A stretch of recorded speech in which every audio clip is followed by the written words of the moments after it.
I never imagined that funding my daughter's dream trip to Paris would lead to the most devastating betrayal of my life. My name is Helen Morrison, and I'm a 47-year-old single mother from Cedar Rapids, Iowa, who built a successful accounting firm from scratch just to give my daughter Rebecca every opportunity I never had.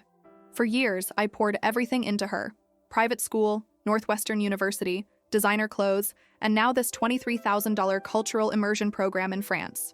Rebecca had grown increasingly contemptuous of our provincial Iowa life, treating me like an embarrassing relic who simply existed to fund her sophisticated dreams.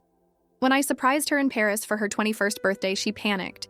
She refused to let me visit her apartment, making excuses about having plans with her cosmopolitan friends. Something felt wrong, so I found myself standing in the shadows outside her Montmartre apartment that night, listening to laughter drifting from the third-floor windows. That's when my world shattered. In rapid, fluent French, thinking she was safe from my understanding, Rebecca began painting a devastating portrait of her pathetic provincial mother to her friends. She mocked everything about me: my Ann Taylor suits, my small-town success, my desperate attempts to buy her love. She laughed about how I probably pronounced Louvre wrong and had never drunk wine costing more than $10. But the words that destroyed me were, "Thank God she doesn't speak French. At least I can complain about her freely when she's here." What Rebecca didn't know was that 25 years ago, I had spent 2 transformative years in Lyon as a young exchange student, becoming fluent in French and falling in love with a literature professor named Pierre. I had buried that sophisticated, worldly version of myself so completely after returning to Iowa that even my own daughter never knew she existed. Standing in those cobblestone streets, listening to my child describe me as desperate and basic while her friends laughed, something inside me died. But something else was born: a cold, crystalline resolve. I walked back to my hotel, opened my banking app, and with steady fingers, froze every single one of Rebecca's accounts. Her checking account, her credit cards, her emergency funds, everything. Then I canceled the lease on her expensive apartment and booked a flight home to Iowa. I left her just one note, written in perfect French: "Perhaps it's time you learned what it means to be truly independent. I hope you find the sophistication you're looking for. Your pathetic provincial mother." Now Rebecca is stranded in Paris with nothing but the cash in her purse and the friends who laughed at my expense. She has no idea her mother speaks fluent French, no idea about my sophisticated European past, and no idea how to survive without the bank account she took for granted. My phone is exploding with desperate messages as the reality of her situation sets in. Her tone is shifting from anger to panic to something approaching genuine fear. For the first time in her privileged life, my daughter is learning what it means to be truly vulnerable. But this isn't just about teaching Rebecca a lesson. This is about me reclaiming the woman I used to be. Helen Mackenzie, the confident expatriate who once lived fearlessly in France. As Rebecca struggles to survive in the city where I once thrived, I'm rediscovering my own strength, my own worth, my own right to respect. The question is, will my daughter learn humility and gratitude before pride destroys her completely? And can a mother's love survive the kind of betrayal that cuts straight to the bone? Sometimes the greatest gift you can give someone you love is the chance to discover who they really are when all their advantages are stripped away. Rebecca wanted independence from her embarrassing mother. Now she's about to get exactly what she asked for. I stared at the bank statement spread across my kitchen table, the morning light from my farmhouse window casting long shadows over the numbers that told the story of my sacrifice. $23,472. Gone. Transferred to Rebecca's account over the past 6 months to fund what she called her life-changing cultural experience in France. The coffee in my favorite Iowa State mug had gone cold while I sat there, still in my terry cloth robe, trying to reconcile the woman I used to be with the woman I'd become. Outside, the cornfields of Cedar Rapids stretched endlessly toward the horizon, a reminder of the routes Rebecca was so desperate to escape. The irony wasn't lost on me. I'd spent 25 years building Morrison & Associates from nothing, becoming one of the most successful CPAs in eastern Iowa, just so my daughter could look down on everything I'd accomplished. My phone buzzed against the oak table, Rebecca's name lighting up the screen along with a photo of her looking glamorous at some Northwestern University event. Even her contact picture seemed to judge me. "Mom, thank God you're up." Her voice came through with that particular blend of urgency and entitlement I'd grown to dread. "I need you to transfer another $2,000 to my Paris account. There's this incredible opportunity to take a private art history course with a curator from the Musée d'Orsay, but I have to pay by noon their time, which is like, Rebecca, slow down. I pressed my fingers to my temple, feeling the familiar headache building. You've already spent more than we agreed on. Mom, please. This is exactly the kind of experience that'll set me apart from other art history majors. Do you want me to have the same opportunities as my classmates or not? The guilt trip. Always the guilt trip. I looked around my kitchen, at the ceramic roosters I'd collected over the years, the cross-stitch samplers my grandmother had made, the refrigerator covered with Rebecca's academic achievements that I displayed like trophies. Everything about this place screamed provincial Iowa mother to her. Your classmates' parents aren't single mothers who built their businesses from scratch, I said quietly. Some of us have limits. Ugh, Mom, don't do this martyrdom thing. You always make everything about how hard you work. Look, if you can't afford it, just say so, but don't make me feel guilty for wanting to better myself. Better herself. As if everything about her upbringing, everything about me, was something to improve upon rather than build from. I'll transfer the money, I heard myself saying, hating the weakness in my voice. But this has to be the last time, Rebecca, I'm serious. You're the best, Mom. I love you so much. I'll call you later, okay? I'm meeting some friends for brunch in the Marais district. The line went dead before I could respond. I stared at the phone for a long moment, then opened my banking app and made the transfer. $2,000. Gone. Just like that. I'd been making these transfers for months now. The original agreement had been simple. I'd pay for her month-long study abroad program, including housing, tuition, and a modest living allowance. But Rebecca had a talent for finding once-in-a-lifetime opportunities that always seemed to cost just a little more than we'd budgeted. Standing up, I walked to the window and looked out at the barn where I'd kept horses when Rebecca was younger. She'd loved riding then, before she decided that everything about small-town life was beneath her. I remembered teaching her to braid the horses' manes, the way her face would light up when Buttercup nuzzled her palm for sugar cubes. When had I lost that girl? The transformation had started in high school, accelerated through college, and reached its peak when she started at Northwestern. Suddenly, everything about her childhood became an embarrassment. The way I decorated our house, the way I dressed, the way I spoke. Even the success I'd built. She'd roll her eyes when I mentioned landing a new corporate client, as if making money in Iowa was somehow less legitimate than whatever her friends' parents did in Chicago or New York. My phone rang again, and my heart sank when I saw my sister Linda's name. Linda lived in Des Moines, worked as a nurse, and had never minced words about what she thought of Rebecca's attitude. Let me guess, Linda said without preamble. Rebecca needs more money for another essential experience in Paris. Good morning to you too, Linda. Helen, you have got to stop enabling that girl. She's 21 years old, not 12. When I was her age, I was working 2 jobs to pay for nursing school. I sank back into my chair, cradling the phone against my ear. It's different now. The competition for good jobs is bullshit, and you know it. She's learning that she can manipulate you into paying for whatever she wants. What happens when she graduates? Are you going to fund her entire adult life? The question hit harder than Linda probably intended. I'd been so focused on giving Rebecca opportunities that I'd never really thought about the end game. What was I preparing her for exactly? A life where someone else would always pay her way. She's in Paris, Linda. How many kids from Cedar Rapids get to study in Paris? How many kids from Cedar Rapids have mothers who sacrifice everything for them and get treated like garbage in return? I couldn't argue with that. Last time Rebecca had come home for Christmas, she'd spent the entire visit critiquing everything. The food I'd made, the decorations I'd put up, even the gifts I'd bought her. Nothing was sophisticated enough, worldly enough, good enough. I just want her to have the chances I never had, I said quietly. What chances did you not have? You speak French, Helen. You lived in France. You could have stayed there, but you came home when Grandpa got sick. You built a successful business from nothing. You raised a daughter on your own after that worthless husband of yours left. You've accomplished more than most people ever dream of. Linda was right, of course.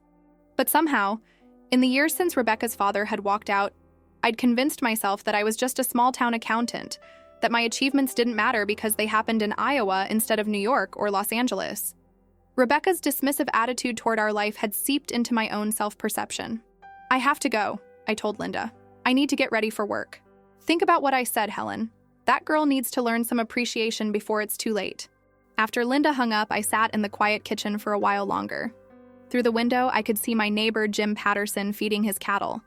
Jim had been trying to ask me out for coffee for the better part of 2 years, but I'd always been too busy, too focused on Rebecca's needs, too convinced that I didn't deserve any happiness for myself. I showered and dressed carefully, a navy blue suit that Rebecca had once called very Iowa, with particular disdain. In the mirror, I saw a 47-year-old woman who'd let her daughter's criticism convince her she wasn't enough. My brown hair was streaked with premature gray that I'd stopped covering because Rebecca said highlights looked try-hard on women my age. My green eyes, which Pierre had once called the color of spring leaves, looked tired and resigned. At Morrison & Associates, my secretary Margaret greeted me with her usual warmth. Margaret had worked for me for 15 years and treated me with the kind of respect Rebecca never showed. "Morning, Helen. Coffee's fresh, and you have that conference call with the Hartley Group at 10. "Thanks, Margaret. Any word from that new manufacturing client in Waterloo?" "They signed. Congratulations, that's a 6-figure account." I should have felt proud. 6 months of courting Midwest manufacturing had finally paid off. It was exactly the kind of success that would have thrilled me 5 years ago. Now, my first thought was whether this extra income would make it easier to fund Rebecca's next opportunity. The morning passed in a blur of spreadsheets and client calls. I found myself thinking about the conversation with Linda, about the way Rebecca's voice had sounded so casual when she'd asked for more money. No please, no thank you, just expectation, as if my bank account existed solely for her convenience. During lunch, I did something I hadn't done in months. I walked to Lincoln Park, where I used to take Rebecca when she was small. The playground had been updated since then, but the old oak tree where we used to have picnics was still there. I sat on a bench and opened my phone to Rebecca's Instagram. Her latest post was a selfie from what looked like an expensive cafe in Paris, captioned, "Living my best life in the city of light. Study abroad. Blessed Parisian." She was wearing a coat I didn't recognize, probably something she'd bought with the money I'd been sending. The comments were full of her Northwestern friends praising her amazing adventure and asking if her mom was funding the whole European lifestyle, lol. The casual cruelty of that comment hit me like a slap. Was that how her friends saw me? As the pathetic mother bankrolling her daughter's Instagram-worthy experience? I scrolled back through her posts from the past month. Expensive restaurants, designer boutiques, museums and galleries, wine tastings that probably cost more than I spent on groceries in a week. And in every photo, Rebecca looked radiant, sophisticated, completely transformed from the girl who used to help me feed chickens behind our house. My phone buzzed with a text from Rebecca. "Mom, forgot to mention, I'm having some friends over tonight to celebrate my birthday early. Nothing big, just a small gathering at the apartment. Miss you." Something inside me stirred, a longing I'd been pushing down for months. Rebecca's 21st birthday was next week, and I'd been planning to send money for a nice dinner. But what if I did something different? What if I surprised her? I had frequent flyer miles saved up from business trips. I could be in Paris by tomorrow night. The idea took hold with surprising intensity. When was the last time I'd done something spontaneous? When was the last time I'd traveled anywhere that wasn't for work? Rebecca might be embarrassed by her provincial Iowa mother, but I was still her mother, and it was her birthday. Before I could talk myself out of it, I called Margaret. "I need you to clear my calendar for the rest of the week," I said. "Family emergency. Is everything all right?" "I hope it will be." Back at home, I pulled out my old suitcase and began packing. As I folded clothes, I found myself thinking about the last time I'd been to France. I was 22, studying international business at the University of Iowa, when I'd gotten accepted for a summer program in Lyon. What was supposed to be 3 months had stretched to 2 years. I'd fallen in love with everything. The language, the culture, the food, and yes, Pierre. Pierre Dubois, a literature professor at the Université Jean Moulin, who was 7 years older than me and completely different from any man I'd known in Iowa. He was intellectual, passionate about art and poetry, and he made me feel sophisticated and worldly in ways I'd never imagined possible. For 2 years, I lived in a tiny apartment near Vieux-Lyon, working as a translator for a small business consulting firm while auditing Pierre's classes. I became fluent in French, learned to appreciate wine that cost more than $20 a bottle, and fell asleep every night to the sound of Pierre reading Baudelaire or Rimbaud in that beautiful, melodic voice of his. I thought I would marry him. I thought I would become Helen Dubois, the American expatriate who'd found her true life in France. We talked about it constantly. The apartment we'd rent in the second arrondissement, the children we'd have who would grow up bilingual and sophisticated, the life we'd build together. Then my father had his heart attack. Mom called in tears, saying the doctors weren't sure he'd make it. I took what I thought would be a 2-week leave of absence to come home and help with the family accounting business Dad had built. 2 weeks became 2 months, then 6, then a year. Dad recovered, but slowly, and Mom needed help with everything. Pierre and I tried to maintain our relationship long distance, but between the time difference and my increasingly consuming responsibilities in Iowa, we grew apart. He'd call less frequently. I'd have less time to talk. Eventually, the calls stopped altogether. By the time I might have been able to return to France, I'd met Rebecca's father at a business conference in Chicago. Mark was charming, successful, and he seemed to admire my ambition in a way Pierre never quite had. He understood the American drive to build something from nothing, to sacrifice for family, to put practical concerns ahead of romantic ideals. We married quickly, had Rebecca within a year, and I threw myself into being the perfect American wife and mother. I buried my French self so deep that sometimes I wondered if that woman had ever really existed. When Mark left us 12 years later, for his secretary naturally, I had been too busy building my business and raising Rebecca to mourn the other life I might have lived. But as I packed for Paris, I found myself remembering French words and phrases I thought I'd forgotten. "Tu me manques. You are missing from me." The way the French expressed longing seemed so much more beautiful than anything English had to offer. I held up a black dress I'd bought for a client's funeral but never worn. It was simple, elegant, possibly the most sophisticated thing in my closet. Rebecca would probably still find something wrong with it, but it would have to do. At the Cedar Rapids airport the next morning, I felt a mixture of terror and excitement I hadn't experienced in decades. When was the last time I'd done something just for me? When was the last time I'd surprised anyone, let alone Rebecca? The flight from Cedar Rapids to Chicago felt like traveling backwards through time. With each mile, I felt myself remembering who Helen Morrison had been before she became just Rebecca's mother. I spent the layover in O'Hare practicing French phrases under my breath, surprised by how easily they came back. Excusez-moi, où se trouve la rue de Rivoli? Excuse-moi, where is rue de Rivoli? Je voudrais une chambre pour une nuit, s'il vous plaît. I would like a room for one night, please. Je suis la mère de Rebecca. Je voulais lui faire une surprise. I am Rebecca's mother. I wanted to surprise her. By the time I boarded the transatlantic flight to Paris, I was committed. For the first time in years, I was doing something purely for myself, guided by my own desires rather than Rebecca's needs. I was going to surprise my daughter on her 21st birthday. I was going to see Paris through adult eyes, not just the romantic haze of memory. And maybe, just maybe, I was going to remember who Helen Morrison really was underneath all the years of sacrifice and self-doubt. As the plane lifted off into the gray Chicago sky, I pressed my face to the window and smiled. Rebecca had no idea I was coming. She had no idea I spoke French. She had no idea her provincial Iowa mother had once lived a completely different life in the very city where she was now trying to reinvent herself. I couldn't wait to see the look on her face. The Charles de Gaulle airport assaulted my senses with a rush of memories I thought I'd buried forever. The sound of rapid French conversations, the smell of fresh croissants from the terminal cafe, the elegant way French women moved through crowds. Everything transported me back to that 22-year-old girl who had once called this country home. My hands trembled slightly as I wheeled my suitcase through customs, not from nervousness about the surprise, but from the overwhelming flood of recognition. This place knew me in ways that Cedar Rapids never could.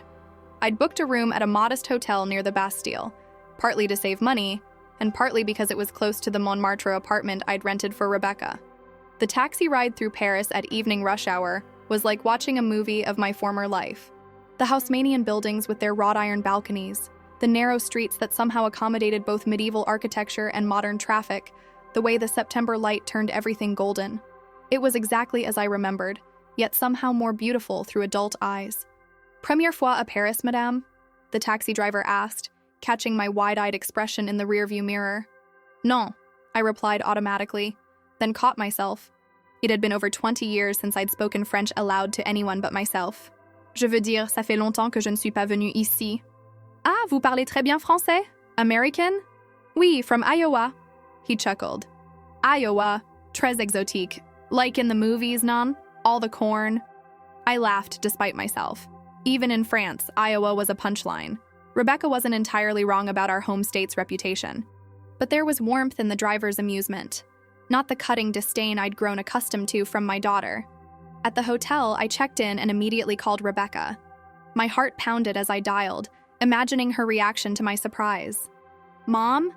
Is everything okay? It's like midnight there." "I'm fine, sweetheart. Actually, I have something to tell you. I'm in Paris." The silence stretched so long I wondered if the call had dropped. "You're... what?" "I flew in this afternoon. I wanted to surprise you for your birthday. I know it's early, but I thought, Mom, you can't just show up here unannounced?" Her voice carried a panic that surprised me. "I mean, this is my space, my experience. You can't just..." "God, Mom, what were you thinking?" The hurt was immediate and sharp. I'd expected surprise, maybe even delight. I hadn't expected her to sound like I'd invaded her privacy. "I thought you'd be happy to see me," I said quietly. "It's your 21st birthday, Rebecca.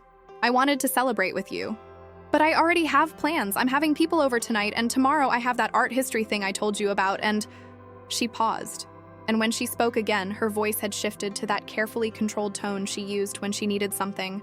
"Look, Mom, I appreciate the gesture, I really do. But you should have asked first. This is really unexpected. Where are you now? I could come by just to see the apartment, maybe take you to dinner." "No, I mean not tonight. Tonight's not good. How about we meet for lunch tomorrow? There's a cafe near the Pantheon. We could..." "Rebecca, I flew 6,000 miles to see you. Surely I could just stop by for a few minutes." "Mom, please, just not tonight, okay? I promise we'll spend time together tomorrow. Lots of time. But tonight, I really need to stick to my original plans." After she hung up, I sat on the hotel bed staring at my phone. In all the scenarios I'd imagined, I'd never considered that Rebecca simply wouldn't want to see me. I'd expected embarrassment, maybe awkwardness about her sophisticated friends meeting her provincial mother. But outright rejection? That cut deeper than I'd anticipated. I unpacked slowly, trying to process the conversation. Rebecca had sounded genuinely distressed, almost frightened by my presence. What was she so afraid of? Was she embarrassed by the apartment I'd rented? By her friends? Or just by me? Despite everything, I decided to walk to Montmartre. I needed to see where my daughter was living, needed to understand what her life looked like here. The evening was perfect. Crisp autumn air, the kind of weather that made Paris feel like a movie set. I took the metro to Pigalle, then climbed the winding streets toward Sacré-Cœur. The apartment building was more beautiful than the photos had suggested. Cream-colored stone, delicate ironwork, tall windows that glowed warmly in the twilight. It was exactly the kind of place I'd dreamed of living during my Lion years. I felt a complicated mixture of pride that I could afford this for Rebecca, and sadness that she couldn't even share the moment with me. I was about to walk away when I heard familiar laughter floating from the third-floor windows. Rebecca's laugh, but amplified by others. The windows were open despite the cool evening, and voices drifted down to the street. My daughter was having her party. Part of me wanted to leave, to respect her wishes and wait until tomorrow. But a larger part, the part that had spent $23,000 to make this possible, couldn't resist walking closer. I positioned myself across the narrow street, hidden in the shadows of another building, and listened. The conversation was in English at first. I recognized some voices from Rebecca's video calls, her Northwestern friends who'd also come to Paris. They were talking about their professors, their classes, the boys they'd met. Normal college conversation. I was about to leave when I heard Rebecca say something that made my blood freeze. "Oh my God, you guys, my mother actually flew here to surprise me. Can you believe it? She just showed up." The laughter that followed wasn't kind. "Your mom is here? In Paris?" This was Sophia, I thought. One of Rebecca's roommates from Northwestern. "Unfortunately, yes. I managed to put her off for tonight, but she wants to have lunch tomorrow. I'm going to have to do damage control." "What kind of damage control?" This was a voice I didn't recognize. Probably one of the French students Rebecca had befriended. And then Rebecca switched to French. Perfect, fluent French that she must have been working on for months. "Ma mère est vraiment pathétique," she said, and my heart stopped. My mother is really pathetic. The laughter grew louder as she continued in French, clearly believing she was safe to speak freely. "Elle pense qu'en portant des tailleurs Ann Taylor, elle devient sophistiquée. Elle n'a probablement jamais bu de vin qui coûte plus de $10. Et elle prononce sûrement Louvre comme Louvre. She thinks that by wearing Ann Taylor suites, she becomes sophisticated. She probably never drank wine that costs more than $10. And she probably pronounces Louvre like Louvre."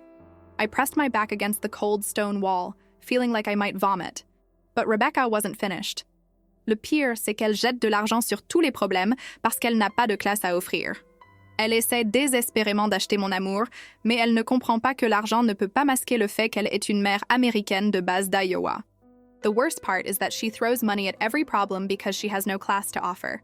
She's desperately trying to buy my love, but she doesn't understand that money can't hide the fact that she's a basic American mom from Iowa. The French voices chimed in with their own observations. One girl said Rebecca was lucky to have such a generous mother. Another wondered if all American parents were so eager to fund their children's European adventures. They spoke about me like I was a fascinating specimen of American parenting gone wrong. Dieu merci, elle ne parle pas français, Rebecca said, and the words hit me like a physical blow. Au moins, je peux me plaindre d'elle librement quand elle est là. Thank God she doesn't speak French. At least I can complain about her freely when she's here. Mais elle a payé pour tout ça, non? One of the French students asked. But she paid for all of this, didn't she? Bien sûr. C'est le minimum qu'elle puisse faire après avoir raté ma enfance avec son divorce dramatique et ses tentatives désespérées de me racheter avec des cadeaux. Elle se sent coupable d'être si ordinaire. Of course, it's the least she can do after ruining my childhood with her dramatic divorce and her desperate attempts to buy me back with gifts. She feels guilty about being so ordinary. I had heard enough. More than enough. I walked away from that building on unsteady legs, my vision blurred with tears I refused to let fall on a Paris street. 25 years of sacrifice, $23,000, a lifetime of putting her needs before my own, and this was how my daughter saw me. Pathetic, ordinary, desperate. I walked for hours through the winding streets of Montmartre, past the artists' studios and late-night cafes, trying to process what I'd heard. The cruelest part wasn't just the words themselves, but the casual way she'd said them. The laughter of her friends. The assumption that I was too stupid, too provincial to understand French. If only she knew. If only she knew about Lion, about Pierre, about the woman I'd been before I became her mother. If only she knew that I'd given up my own sophisticated European life to come home and build something from nothing. If only she knew that every ordinary decision I'd made had been a sacrifice for her future. But she didn't know, because I'd never told her. In my effort to give her everything, I'd somehow erased myself entirely. I found myself at a small bistro near the Seine, the kind of place I used to frequent with Pierre. The waiter, a man in his 60s with kind eyes, seemed to sense my distress. Bonsoir, madame. Vous allez bien? Ça va?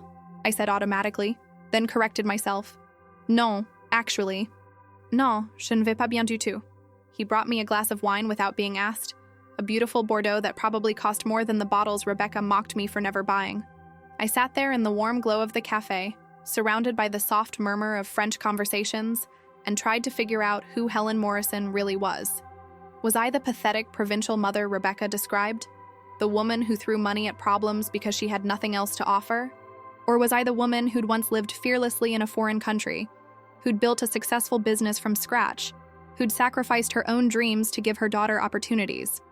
As I sipped the wine, I made a decision that surprised me with its clarity. I wasn't going to confront Rebecca directly about what I'd heard. I wasn't going to create a scene or demand an apology. Instead, I was going to give her exactly what she seemed to want, the chance to be independent from her pathetic mother. I pulled out my phone and opened my banking app. With steady fingers, I froze Rebecca's accounts. All of them. The checking account I'd been transferring money to. The credit card I'd given her for emergencies. The savings account I'd set up for her graduation expenses. Then I called my travel agent in Cedar Rapids, grateful for the time difference that meant she'd still be at work. Helen, how's Paris? I need to change my flight, Marie. I want to leave tomorrow. Tomorrow? But you just got there. Is everything all right? Everything's perfect, I said. And for the first time in months, I meant it. I'm ready to come home. Back at the hotel, I composed a letter in French. Beautiful, literary French that I'd learned from Pierre during those long Lion evenings when he'd read poetry aloud. I wrote about disappointment and dignity, about the difference between generosity and enabling, about the value of earning rather than expecting. Ma chère Rebecca, I began, perhaps it's time you learned what it means to be truly independent. I hope you find the sophistication you're looking for, and that you discover it comes from character, not from bank accounts. I signed it, Your Pathetic Provincial Mother, and left it with the hotel concierge, along with instructions to deliver it to Rebecca's apartment in the morning. Then I did something I hadn't done in 21 years. I called Pierre. I found his number easily enough. Professor Pierre Dubois at the Université Jean Moulin in Lyon. It was late, but French academics kept different hours than American businesswomen. Hello? His voice was exactly the same. Deep, cultured, with that slight rasp that had once made my heart race. Pierre? C'est Helen? Helen Morrison? Enfin, Helen Mackenzie à l'époque? The pause was brief. Helen? Mon Dieu. Helen from Iowa? Oui, c'est moi. Where are you calling from? You sound close. I'm in Paris, just for tonight. I was wondering, would you like to meet for coffee? If you're not busy. If there's no wife who would object. His laugh was exactly as I remembered. Helen Mackenzie calling me after 23 years and asking if my wife would object to coffee. There is no wife. There was, briefly, but none. No wife. Where would you like to meet? We arranged to meet at Café de Flore the next morning before my flight. As I hung up, I felt something I hadn't experienced in decades. Anticipation that had nothing to do with Rebecca's needs or approval. I packed my suitcase slowly, thinking about the woman I'd been in Lyon and the woman I'd become in Cedar Rapids. Maybe they weren't so different after all. Maybe the sophistication Rebecca was desperately seeking had been inside me all along, buried under years of practical concerns and maternal sacrifice. As I prepared for bed, I thought about the morning ahead. Coffee with Pierre. A flight back to Iowa. A return to my life, but with crucial differences. Rebecca would have to figure out how to survive in Paris without my financial support. She'd have to learn the value of money by earning it herself. She'd have to discover whether the friends who laughed at her pathetic mother would still find her charming when she couldn't afford expensive dinners and shopping trips.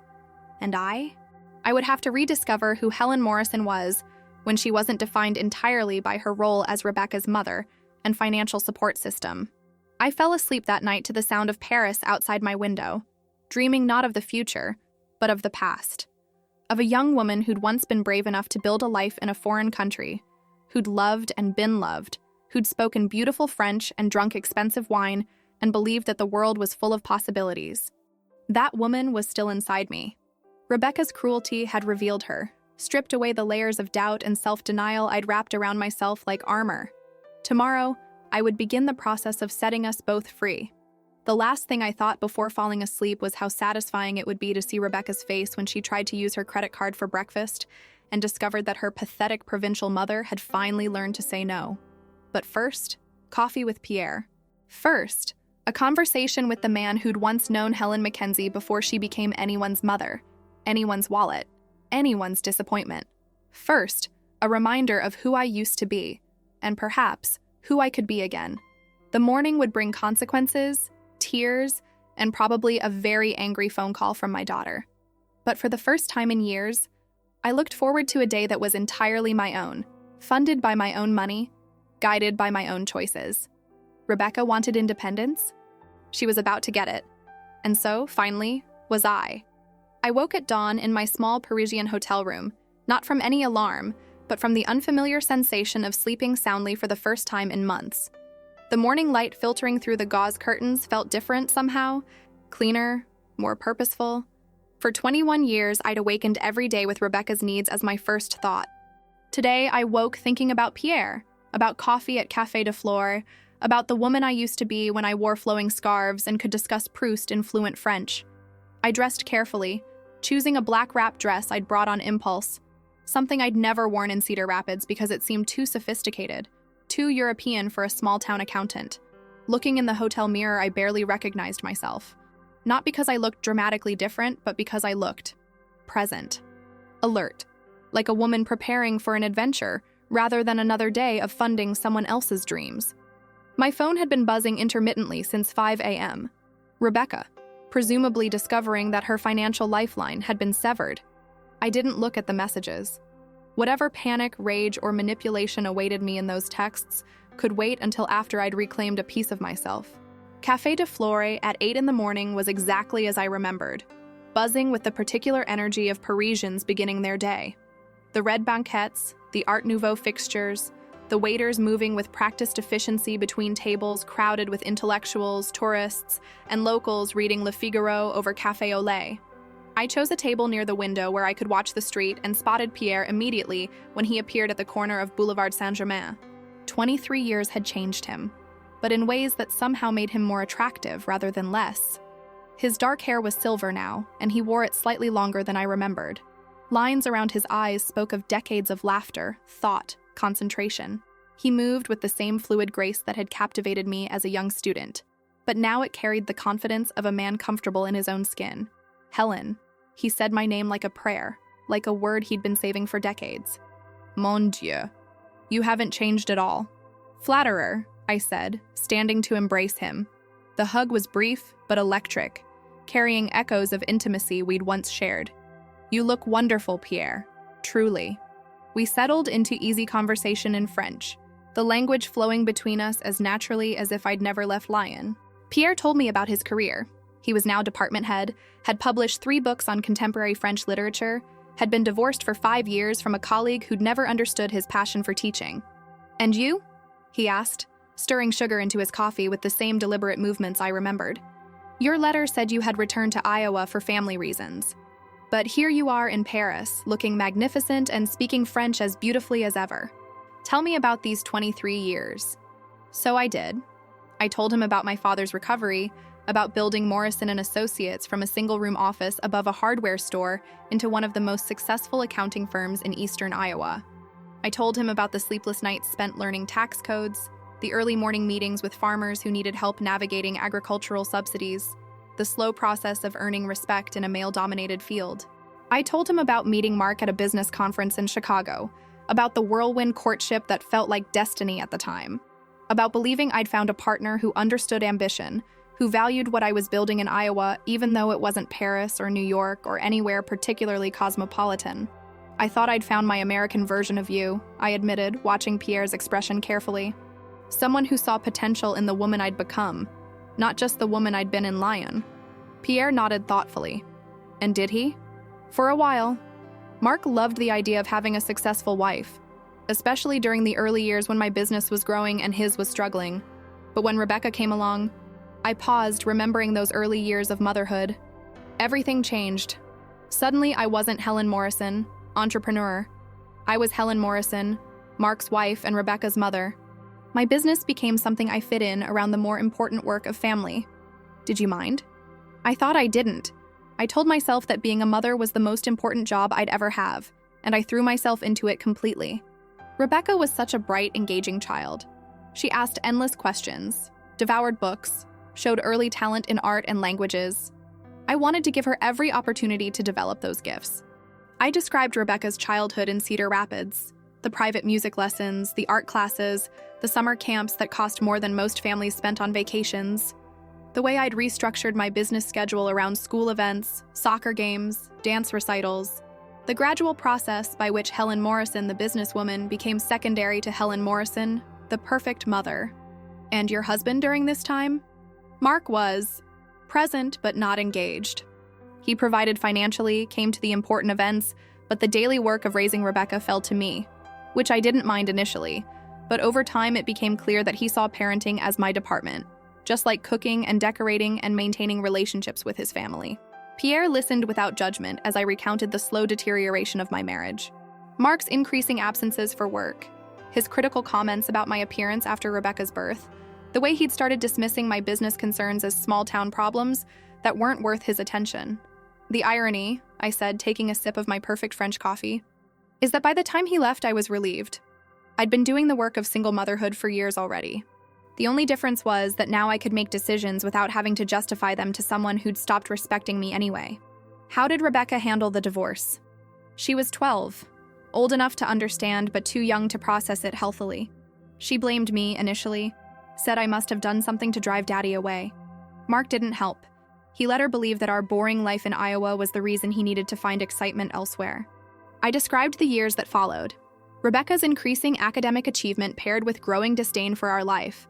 The way she started correcting my grammar, criticizing my clothes, rolling her eyes when I mentioned client successes or community involvement. I told myself it was normal teenage behavior. I continued. All kids go through phases where they're embarrassed by their parents. But with Rebecca, it felt different, more personal. Like she was systematically cataloging everything about me that fell short of some standard I didn't understand. What standard was that? Sophistication, I think. Worldliness. When she started at Northwestern, she met kids whose parents were diplomats, artists, academics, executives at major corporations. Suddenly, being a successful accountant in Iowa wasn't impressive anymore. It was provincial, embarrassing. Pierre frowned. But you'd lived in France. You spoke the language. You had international experience that most Americans never acquire. I'd never told her about that. The admission hung between us like a confession. After I came back to Iowa, I buried Helen Mackenzie completely. I thought it would be easier to fit into Mark's world if I didn't talk about my European experience. He found it intimidating, I think, the idea that his wife had lived this sophisticated life before meeting him. So, you erased yourself. I erased that version of myself. And once Rebecca started being critical, I became even more apologetic about who I was. I started seeing myself through her eyes, as this pathetic small-town woman desperately trying to buy her daughter's love. Pierre's expression grew angry. That's not who you are. No, but it's who I became, or who I let myself become. Every time Rebecca needed money for something, I provided it. Every time she criticized my choices, I tried to change. When she wanted to study abroad in Paris, I didn't just fund it. I rented her a beautiful apartment, gave her an unlimited allowance, made sure she could live like a princess. And in return, that's when I told him about the previous evening, about standing in the Montmartre shadows listening to my daughter describe me as pathetic, in the very language I'd learned from loving him. Pierre's expression grew increasingly grave as I recounted her words, her casual cruelty, her assumption that I was too ignorant to understand. Ma mère est vraiment pathétique, I repeated, my voice steady despite the pain the memory still caused. Elle pense qu'en portant des tailleurs and tailor, elle devient sophistiquée. Pierre's hand clenched around his coffee cup. Elle ne sait pas, he said finally. She has no idea who her mother really is. No, she doesn't. And that's partially my fault. I buried Helen Mackenzie so completely that even my own daughter never knew she existed. I became nothing but a checkbook, a support system, a means to an end. And now I've cut off her money, completely. She's stranded in Paris with whatever cash she has in her purse and whatever friends are willing to help her. She'll have to figure out how to survive on her own. Pierre leaned back, studying my face. That must have been a difficult decision. It was the easiest decision I've made in years. We talked for another hour about my business, about the clients I'd built relationships with over decades of careful work, about the satisfaction of helping family farms navigate complex tax situations and small manufacturers understand international trade regulations. Pierre listened with genuine interest, asking questions that revealed he understood the skill and dedication required to build something lasting. You know, he said thoughtfully, what you've accomplished in Iowa is not so different from what I've done in Lyon. We've both built our lives around serving our communities, using our expertise to help others succeed. The only difference is the language we work in. The language and the prestige. University professors command more respect than small-town accountants. Do they? I'm not sure that's true. My students respect me for a semester, maybe a year if I'm lucky. Your clients trust you with their livelihoods year after year. Which relationship is more meaningful? I'd never thought about it that way. For so long, I'd accepted Rebecca's hierarchy of value, that intellectual pursuits were inherently superior to practical ones, that international sophistication trumped local expertise, that success in major cities mattered more than success in small towns. I think, Pierre continued, that your daughter is searching for something she believes exists somewhere else, something more sophisticated and worldly than what she grew up with. But sophistication isn't about geography or language or even education. It's about character. It's about treating others with respect. It's about understanding the value of what people sacrifice for you. She doesn't understand sacrifice at all. Every opportunity I've given her, every check I've written, every compromise I've made to support her dreams, she sees it all as my obligation rather than my choice. Then perhaps it's time she learned the difference. Pierre walked me to the taxi stand after our coffee, and we made tentative plans to stay in touch. Not with any romantic expectations, but with the genuine friendship of two people who had once mattered to each other and could matter to each other again, in different ways. You know, he said as I prepared to leave, if you ever wanted to expand your business to include international clients, companies doing business between America and France, I know several people who might be interested in your services. The combination of financial expertise and fluency in both languages is rare. I've been thinking about that actually. wondering if I've been limiting myself by staying so local. The world is much more connected now than it was when we were young. There's no reason a successful accountant in Iowa can't serve clients in Paris or Lyon or Marseille. The idea excited me in ways I hadn't expected. For years, I'd seen my French as this secret part of myself, something irrelevant to my professional life. The possibility of integrating those two aspects of my identity, Helen Mackenzie, the cosmopolitan expatriate, and Helen Morrison, the successful businesswoman, felt revolutionary. The taxi ride to Charles de Gaulle gave me time to process the morning, to think about the conversation with Pierre and what it meant for my future.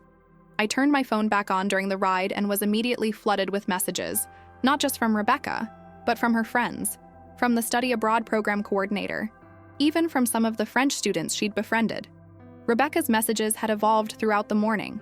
The first few, sent around 7 a.m. Paris time, were angry and demanding, "Mom, I don't know what game you're playing, but this isn't funny. Fix this now. I'm serious. My card was declined at breakfast and the bank says you froze my account. This is ridiculous. I can't believe you'd do this to me. I'm your daughter, your only child. How can you leave me stranded like this?" But as the hours passed and her situation became more desperate, the tone changed. "Please call me back. I don't understand what's happening. The apartment lease is canceled and I have to be out by tonight. Where am I supposed to go? Mom, I'm scared. I don't know how to do this. I've never had to find a place to stay with no money. Please help me." And then, sent just an hour before I'd turned my phone back on, "I don't know what I did wrong, but I'm sorry. I'm really, really sorry. Please don't abandon me like this. I need you." The evolution of those messages told a story I recognized. The gradual stripping away of entitlement and arrogance, replaced by genuine fear and possibly the beginning of humility. But it was the messages from her friends that really illuminated the situation. Sophia from Northwestern, "Mrs. Morrison, I don't know what happened between you and Rebecca, but she's really struggling. She's been crying all morning and she doesn't understand why her accounts are frozen. She's talking about sleeping in the metro station tonight because she can't afford a hotel. I offered to lend her money, but I'm already maxed out on my student budget. Could you please call her?" One of the French students, "Madame Morrison, je suis désolée de vous déranger, mais Rebecca est dans une situation très difficile. Elle n'a pas d'argent et elle ne sait pas quoi faire. Pouvez-vous l'aider?" Even the study abroad coordinator had reached out, "Ms. Morrison, we've received several concerning reports about Rebecca's welfare. Apparently there's been some kind of financial emergency. We're prepared to help with emergency repatriation if necessary, but we need to understand the situation." Each message painted the same picture. Rebecca, the confident sophisticate who'd mocked her provincial mother, was completely unprepared for the reality of being responsible for herself. The girl who'd spoken so eloquently about my shortcomings had no idea how to secure basic necessities without my financial backing. Part of me, a part I wasn't entirely proud of, felt a grim satisfaction. Let her discover what it meant to be pathetic and desperate. Let her learn what real vulnerability looked like.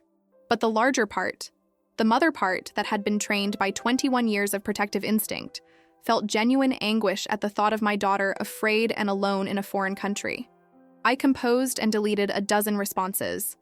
Each time I started typing, I found myself falling back into the familiar pattern. Apologizing for my harshness, offering to restore her funding, trying to solve her crisis instead of letting her solve it herself. Instead, I put the phone away and forced myself to think about the conversation with Pierre. "Fear is a teacher," he'd said, perhaps the only teacher that could reach her now. At the airport, I found myself in the odd position of having hours to kill before my flight. I'd changed my departure to late evening, partly because I couldn't get an earlier flight, and partly because I wasn't ready to leave Paris yet. Something about the city, about reconnecting with the woman I'd been here, made me reluctant to return to Iowa immediately. I spent the time walking through the airport shops, marveling at how different everything felt now that I was experiencing it as Helen who spoke French rather than as another American tourist. I struck up conversations with shopkeepers, complimented a French family on their well-behaved children, helped an elderly American couple figure out the departure board. Each interaction reminded me of skills I'd buried for decades. Not just language skills, but social confidence, cultural awareness, the ability to navigate unfamiliar situations with grace. I'd been so focused on Rebecca's education and opportunities that I'd forgotten I had my own. In one of the bookshops, I found myself browsing the international business section, looking at books about global commerce, cross-cultural communication, international tax law.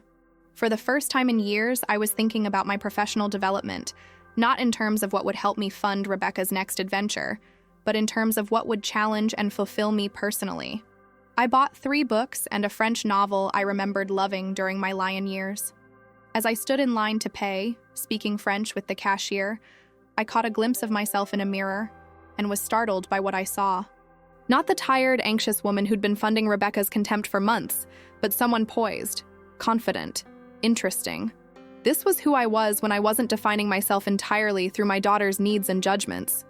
This was Helen Morrison, not the pathetic provincial mother Rebecca had described, but a woman who'd built a successful business, raised a child alone, and maintained friendships and community connections across decades. More than that, this was Helen Mackenzie too, the young woman who'd been brave enough to live in a foreign country, fluent enough to fall in love in French, sophisticated enough to navigate European culture with confidence. Both versions of myself were real. Both had value. Rebecca's inability to see that spoke to her limitations, not mine. My phone buzzed again, this time with an international call from Rebecca herself. I stared at her name on the screen, feeling the familiar tug of maternal concern. She was calling from a French number, which meant she'd found someone with a phone to use. That was resourceful. That was a start. I let it go to voicemail. 10 minutes later, I listened to the message. Rebecca's voice was smaller than I'd heard it sound in years, stripped of the casual confidence she'd worn like armor since starting college. Mom, I know you're probably still angry with me, but I really need to talk to you. I'm at the American Embassy. They said they could help me get home, but I need to understand what's happening with my money first. I don't understand why you did this. What did I do wrong? The question hung in the air like an accusation, but also like genuine bewilderment. Rebecca honestly didn't know what she'd done wrong. Even faced with the consequences of her cruelty, she couldn't identify the cause. That, more than anything, convinced me I'd made the right choice. If Rebecca couldn't connect her contemptuous words with their consequences, if she saw my response as arbitrary punishment rather than natural result, then she had more learning to do than I'd realized.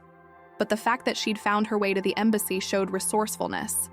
The fact that she was asking for help showed she was beginning to understand her limitations. These were positive steps, even if they came from desperation rather than wisdom. I called the embassy directly, speaking to the same consular officer Rebecca had apparently been working with. Ms. Morrison? This is David Chen at the American Citizens Services Unit. I understand there's been some kind of family emergency involving your daughter, Rebecca? There's no emergency, I said calmly. My daughter is learning to be financially independent. I wanted to make sure she wasn't in any actual danger. She's quite distressed. She says all her accounts have been frozen and she has nowhere to stay tonight. We can arrange emergency repatriation if that won't be necessary. Rebecca is 21 years old, intelligent, and perfectly capable of solving this problem herself. I'm not abandoning her. I'm teaching her. There was a pause. May I ask what you're teaching her? The value of gratitude, the difference between love and entitlement, the importance of treating people with respect, especially people who make sacrifices for you. Another pause. I see. Well, from our perspective, as long as she's not in immediate physical danger and has access to basic consular services if needed, she's not in danger.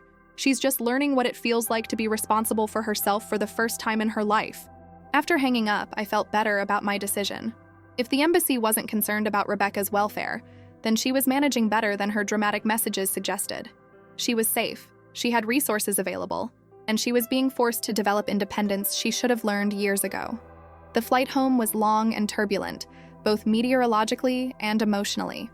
As we hit pockets of rough air over the Atlantic, I thought about the storm I was leaving behind in Paris and the one I might be flying toward in Cedar Rapids. Linda would want to know how the surprise visit had gone. Margaret would ask about my sudden family emergency. Jim Patterson would probably notice that I seemed different somehow. But first, I had to figure out who I was now. Helen Morrison, successful businesswoman who spoke fluent French and had once been sophisticated enough to capture the heart of a Parisian intellectual. Helen Morrison, who had built something from nothing and didn't need to apologize for where she'd built it. Helen Morrison, who had raised a daughter and didn't need to keep paying for that privilege for the rest of her life. I opened my laptop and began composing an email to Margaret, asking her to research international accounting services, companies that might need bilingual support for Franco-American business relationships. If Rebecca wanted to mock my provincial success, Perhaps it was time to expand that success beyond Iowa's borders. As I typed, I realized I was excited about work for the first time in years, not just as a means to fund Rebecca's next demand, but as a creative and intellectual challenge in its own right.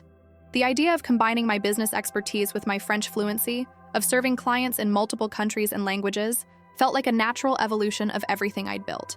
The plane touched down in Chicago, just as my phone began buzzing with more international calls. Rebecca, undoubtedly, having discovered that the embassy wouldn't simply ship her home at taxpayer expense and that her situation required more effort than a single phone call to resolve. I let the calls go to voicemail, focusing instead on my connection to Cedar Rapids. During the layover, I called Margaret to check on the office. "Helen, thank goodness. How did the family emergency go?" "It's ongoing," I said carefully. "But I need to ask you something. How would you feel about expanding our services, specifically offering bilingual accounting support for international clients?" "Bilingual? You mean like Spanish? There are definitely some local businesses that could use help with their Mexican suppliers."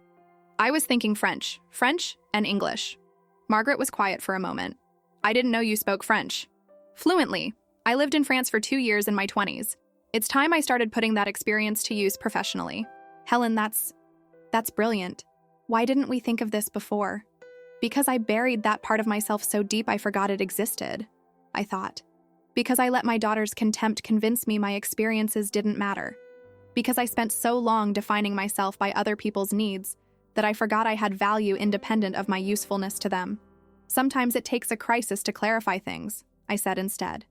Margaret's enthusiasm was contagious. She started brainstorming immediately.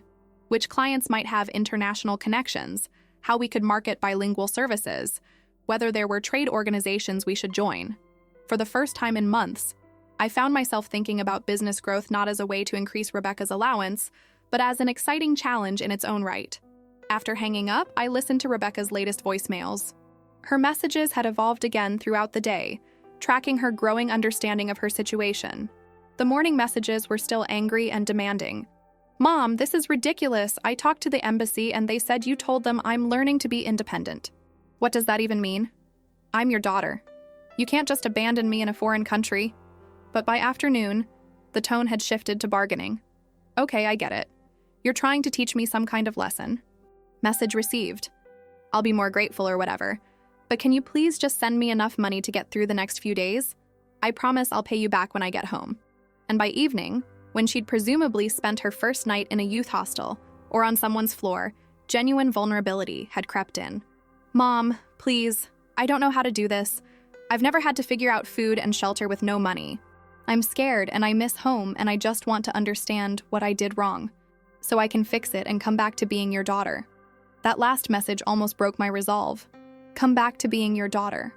As if she'd lost that status through her behavior. As if love was conditional on her finally understanding how to earn it. But mixed with the vulnerability was still that entitled assumption that she could fix it with the right combination of words, that this was about finding the magic phrase that would restore her funding rather than genuine reflection on her behavior. The final message, left just an hour before my plane landed, was different. "Mommy." Her voice was small, young, frightened in ways Rebecca hadn't allowed herself to sound in years. "I'm really scared. I found a place to stay tonight, but I don't know what I'm going to do tomorrow.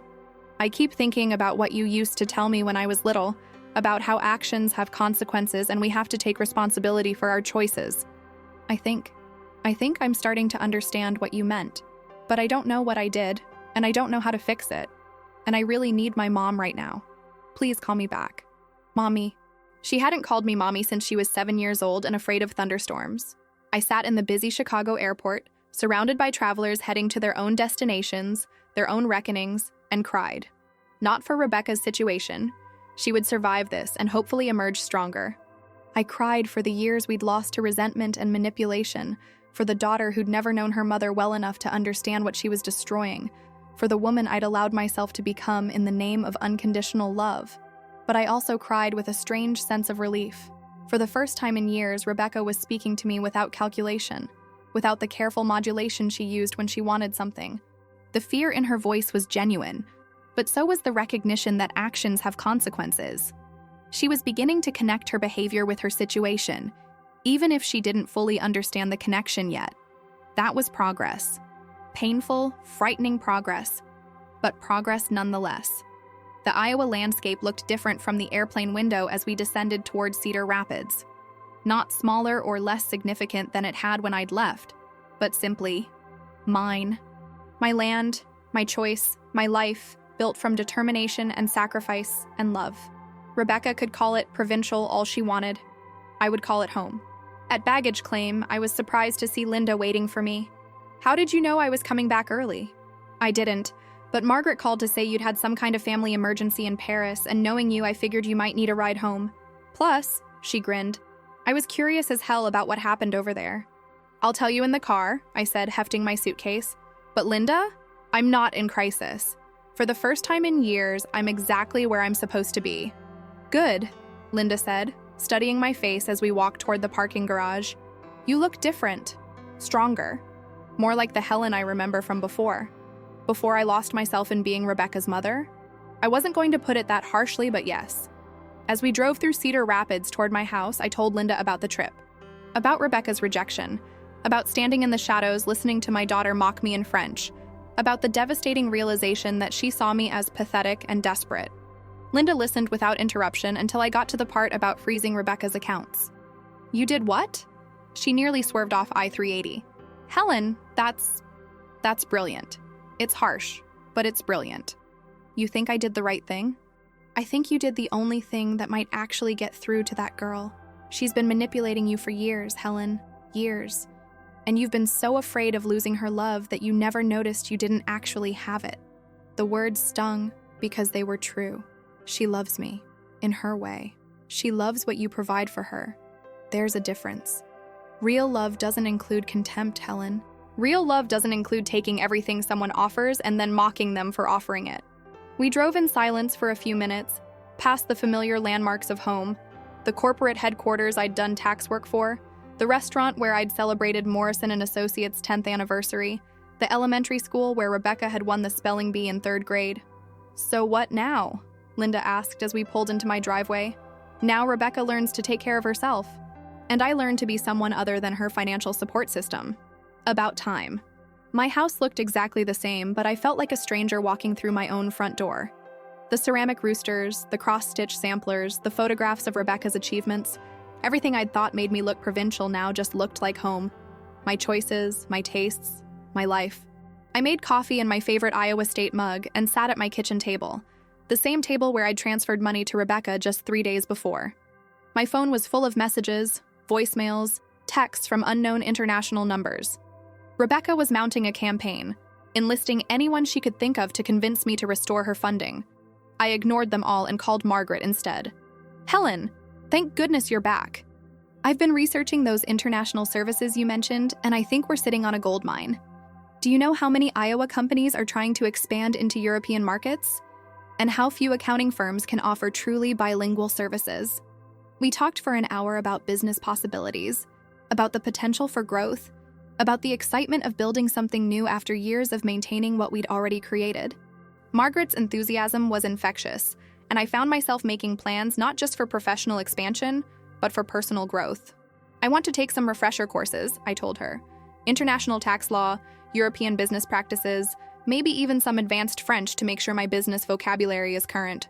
"Helen, can I ask you something? What happened in Paris that made you think about all this?" I considered the question carefully. I remembered who I used to be, and I realized I didn't have to choose between that woman and the woman I became. I could be both. After hanging up with Margaret, I sat in my quiet house and thought about Rebecca, probably spending her second night in a youth hostel or on someone's couch, learning perhaps for the first time that the world didn't owe her comfort simply because she was smart and beautiful and American. She would call eventually.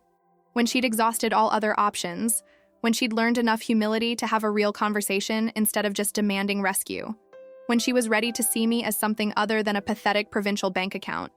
And when she called, I would be ready.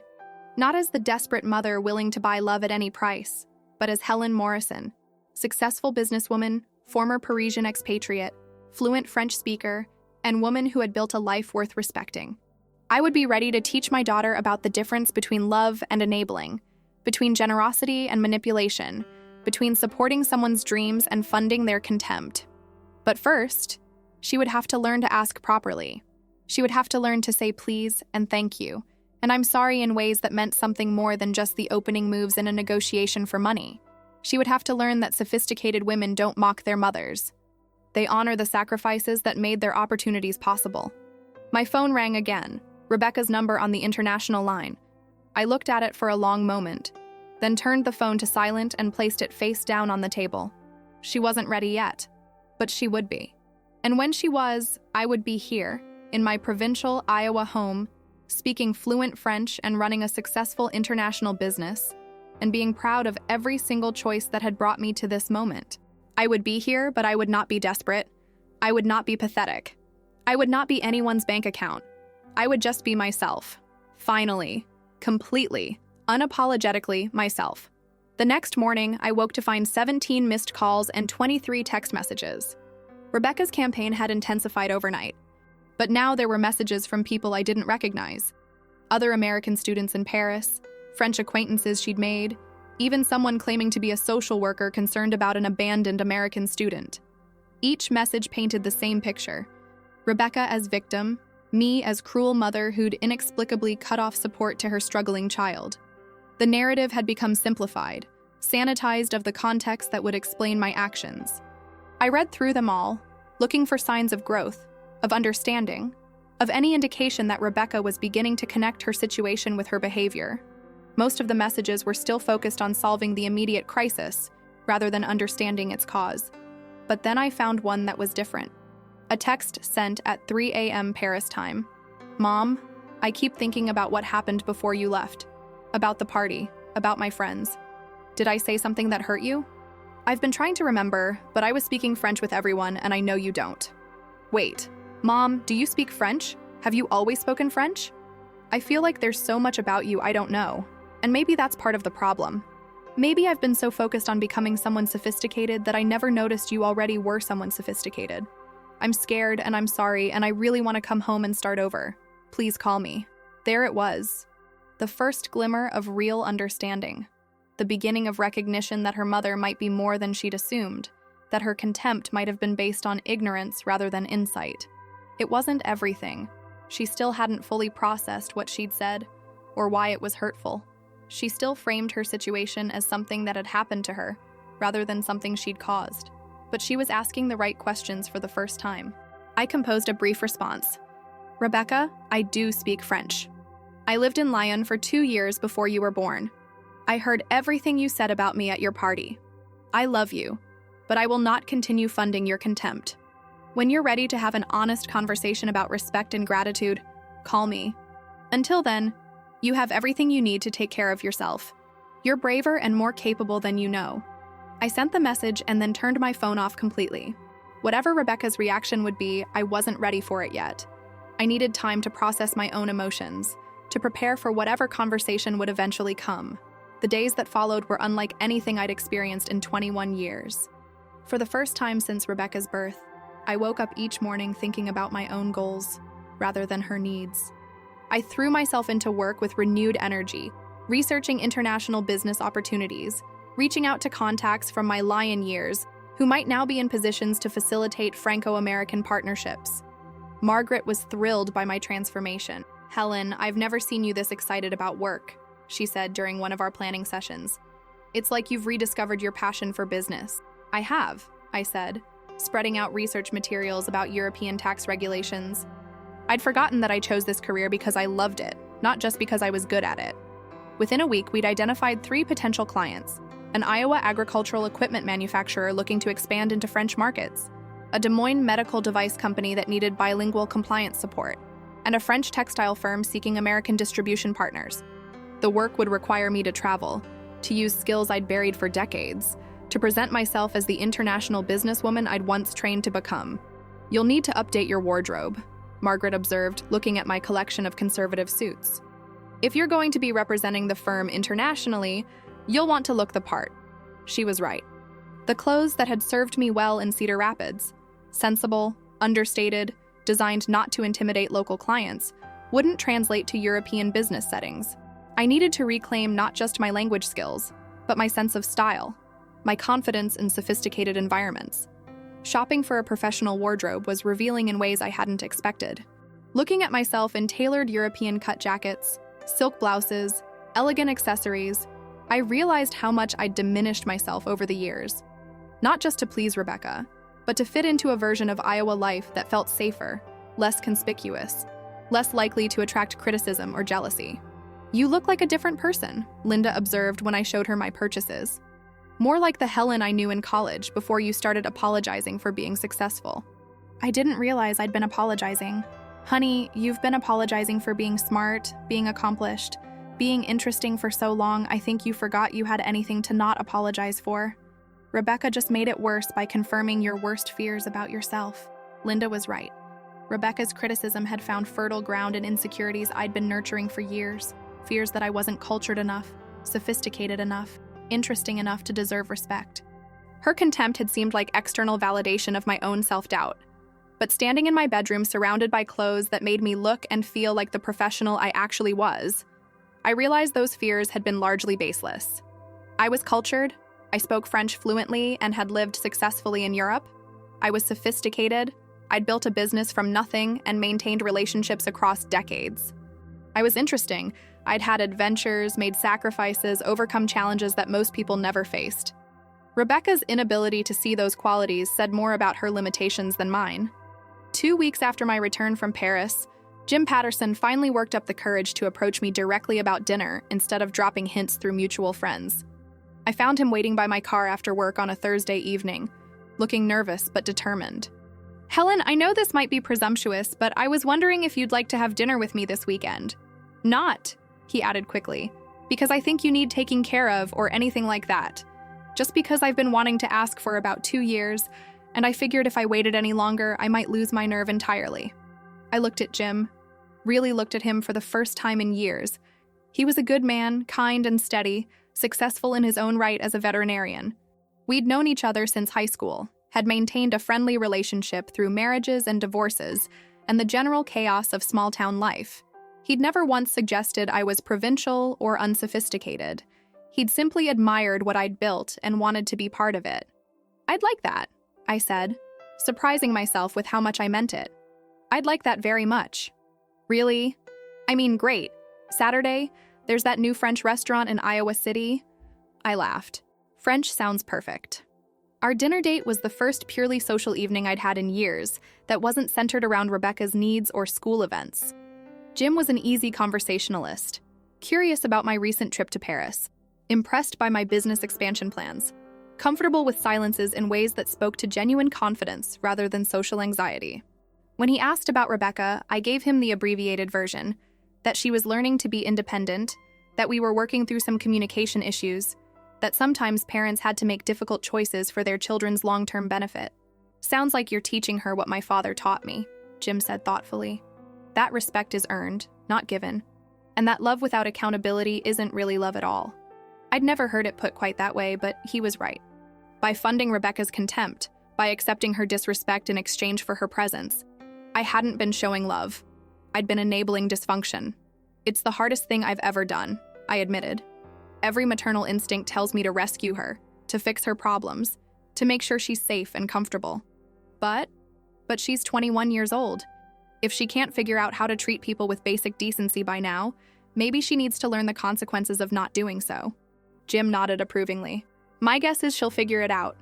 Smart kids usually do once they realize the old patterns aren't working anymore."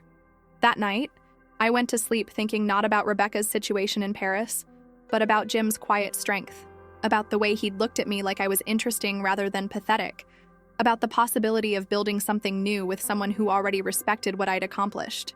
For the first time in years, I was thinking about my own romantic future, rather than just my role as Rebecca's mother.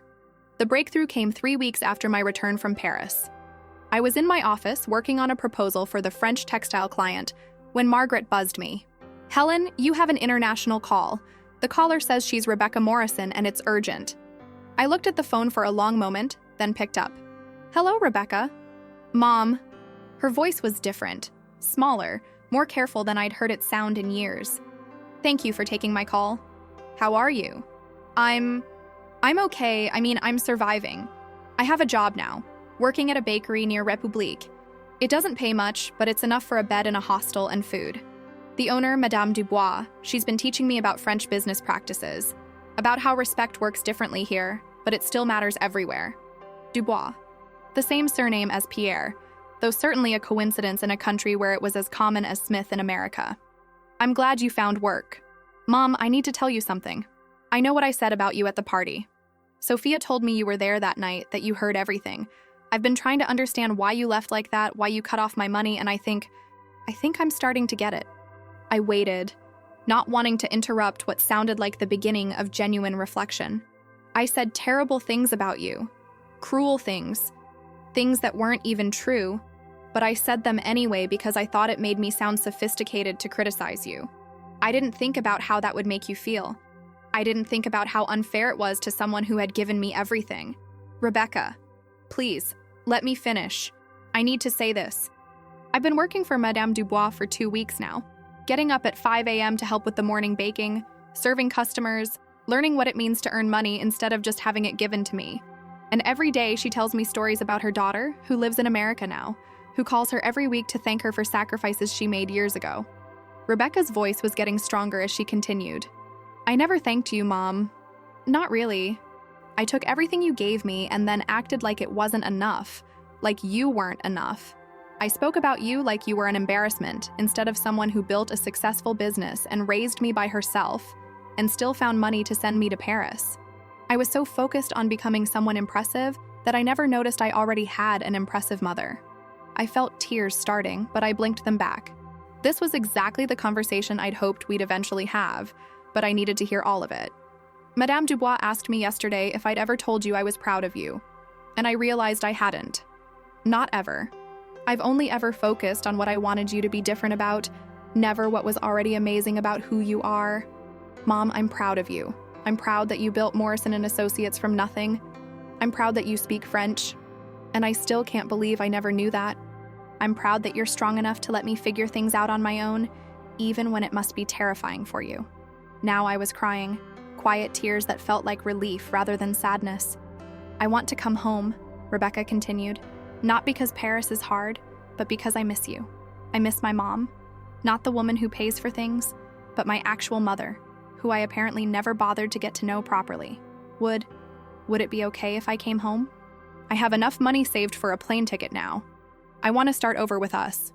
I took a deep breath, thinking about everything that had led to this moment. The years of sacrifice, the months of contempt, the devastating night in Montmartre, the difficult decision to cut off her funding, the long weeks of wondering if I'd done the right thing. Yes, I said finally. Come home. But Rebecca? Yes? Things are going to be different between us. I love you, but I won't go back to being just your financial support system. I'm not pathetic or provincial or desperate for your approval. I'm your mother, and I deserve your respect. I know, she said, and I could hear the tears in her voice now too. I know you do. And Mom, I really am sorry for all of it, for not seeing who you really were, for taking advantage of your generosity, for being cruel when you deserved gratitude. I'm sorry it took losing everything to make me understand what I had. I forgive you, I said, and meant it. But Rebecca, this is your one chance to get this right. I won't enable disrespect again. I understand. I won't ask you to. After she hung up, I sat in my office for a long time, processing the conversation. Rebecca was coming home, but more importantly, she was coming home changed. The experience of being truly independent, of earning her own money, of facing the consequences of her behavior, had taught her lessons I could never have explained with words. She would arrive in Iowa as a different person, someone who understood the value of money because she'd earned it, who appreciated sacrifice because she'd made it, who respected her mother because she'd learned what happened when that respect was absent. Margaret knocked on my door. How did it go? She's coming home, I said, and I think for the first time in years, we're both ready for her to be here. That evening, I called Linda to share the news, then Jim to tell him about Rebecca's return. Both were supportive but cautious. They'd watched me get hurt too many times to celebrate prematurely. Just remember, Linda warned, people can change, but it takes time to prove that change is real. Don't go back to your old patterns just because she says the right words. I won't, I promised, and I meant it. Jim was more optimistic. Kids who've been through real consequences often come out stronger, he said. It sounds like she learned what she needed to learn. We'll see, I said. But for the first time in years, I'm hopeful about our relationship. Rebecca's plane landed on a gray October afternoon, and I was surprised by how nervous I felt waiting at the baggage claim. We'd talked several more times since that first call, conversations that were careful but warm, tentative steps toward rebuilding our relationship. But seeing her in person would be different. Body language would matter. The old patterns would be there, waiting to reassert themselves. When she emerged from the security area, I almost didn't recognize her. The young woman who'd left for Paris had been polished, designer-dressed, carrying herself with the casual confidence of someone who'd never doubted her access to resources. The woman walking toward me looked older, more serious, dressed simply but with better posture than I remembered. "Mom," she said, and hugged me. Really hugged me, not the perfunctory embrace I'd grown accustomed to. "How was the flight?" "Long, but good. I had time to think about what I wanted to say to you when I got home." We drove toward Cedar Rapids in comfortable silence, past the familiar landscapes that Rebecca had once criticized as boring and provincial. Now she looked out the windows with what seemed like appreciation rather than disdain. "It's beautiful," she said as we passed a particularly stunning stretch of autumn farmland. "I'd forgotten how beautiful Iowa is in the fall. You used to love the seasons here." "I used to love a lot of things here. Then I decided I was too sophisticated for them." She turned to look at me. "Mom, can I ask you something?" "Of course." "Why didn't you ever tell me about France, about speaking French, about living in Lyon? All those years I was making fun of you for being provincial, you could have shut me up immediately by mentioning that you'd lived in Europe." I considered the question carefully. "I thought it would be easier to fit into your father's world if I didn't talk about my international experience. He found it intimidating. And after he left, I was so focused on building the business and raising you that Helen Mackenzie started to feel like someone I'd invented rather than someone I'd actually been." Helen Mackenzie? My maiden name. The woman I was in Lyon was Helen Mackenzie, and she was confident, sophisticated, adventurous. When I became your mother, I buried her so completely that I almost forgot she existed. Rebecca was quiet for several minutes. Then, "I would have liked to know Helen Mackenzie. She sounds like someone I would have respected." "She's still here," I said. "I'm learning to be both women, the sophisticated expatriate and the successful Iowa businesswoman. They're not mutually exclusive, as it turns out." At home, Rebecca moved through the house like she was seeing it for the first time. She examined my cross-stitch samplers with new interest, asked about the clients whose family photos sat on my desk, complimented changes I'd made while she was gone. "It doesn't look provincial at all," she said finally. "It looks like home. Like a place where someone successful and interesting chose to build a life." "That's exactly what it is." We spent the evening talking, really talking, not the surface-level conversations we'd had for years. Rebecca told me about her job at the bakery, about learning to live on a budget, about the humbling experience of asking for help from people she'd initially seen as beneath her notice. "Madame Dubois saved me," she said. "Not financially, but spiritually. She saw this privileged American girl who thought she was sophisticated, and she taught me what sophistication actually looks like. It's not about knowing the right wines or speaking multiple languages or having expensive clothes. It's about treating people with dignity, being grateful for what you have, understanding that everyone has something valuable to offer." She sounds wise. She reminded me of you, actually. The way she talked about sacrifice, about working hard for the people you love, about building something meaningful from nothing. I realized that all the sophistication I was looking for in Paris, I could have found right here if I'd bothered to really know my own mother. As we prepared for bed, Rebecca in her childhood room, which I'd maintained exactly as she'd left it, she hugged me again. "Thank you," she said, "for loving me enough to let me figure out who I really was, for not rescuing me when rescue would have prevented me from growing up, for being the kind of mother who teaches hard lessons when easy ones wouldn't work. I love you, Rebecca. I always have. But I needed you to learn to love me back in ways that didn't hurt. I do love you back. The real you, not just the version that pays for things. And Mom, I'm never going to take you for granted again." Standing in my hallway, watching my daughter disappear into her room, I felt something I hadn't experienced in years. Genuine hope for our future relationship. Not hope based on wishful thinking or desperate compromise, but hope rooted in evidence of real change, mutual respect, and honest communication. Rebecca had learned what she needed to learn. More importantly, so had I. I'd learned that love without boundaries wasn't love at all. I'd learned that respect had to be mutual to be meaningful. I'd learned that sometimes the most loving thing you could do was refuse to enable destructive behavior. Most importantly, I'd learned that Helen Mackenzie and Helen Morrison were the same woman, and that woman was worthy of respect, admiration, and genuine affection. My daughter was home. We were both different than we'd been when she left, and for the first time in years, that felt like the beginning of something beautiful, rather than the end of something painful. Outside my window, the Iowa landscape settled into autumn evening, peaceful and familiar, and exactly where I belonged. My daughter traveled to France at my expenses. When she arrived, she threw a party with her friends and started humiliating me speaking in French. She had no idea I was fluent. I just left and went away. The next day, she was desperate when she saw that I would no longer fund her life.